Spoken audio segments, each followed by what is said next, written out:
Hello, buddies.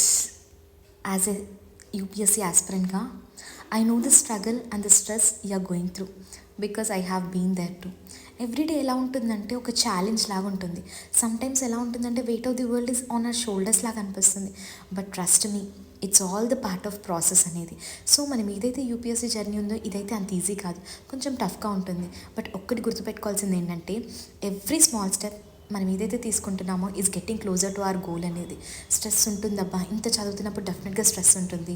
ఇది ఏంటంటే it shows how much we care about our dreams అనేది. So that's a great thing కదా.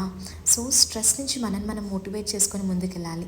Sundays ఎలా ఉంటుందంటే ఎవ్రీథింగ్ ఓవర్వెల్మింగ్ అనిపిస్తుంది, బట్ దట్స్ టోటలీ ఓకే అనిపిస్తుంది. అలాంటి టైంలో మనం రిలాక్స్ అయ్యి మన మీద మనం గుర్తు తెచ్చుకోవాల్సింది ఏంటంటే యూపీఎస్సీ జర్నీ అనేది ఒక మ్యారథాన్ లాంటిది. ఇదైతే స్ప్రింట్ కాదు. సక్సెస్ అనేది ఇట్స్ నాట్ అబౌట్ బ్రిలియన్స్, మన బ్రిలియన్స్ మీద అయితే డిపెండ్ అయి ఉండదు. It's all about how consistence and డెడికేటెడ్గా ఉన్నాం మనం అనేది చాలా ఇంపార్టెంట్. మనం ఏంటంటే అన్నీ ఒకటేసారి రావాలనేది ఎక్కడ లేదు. Just focus on everyday progress. చాలా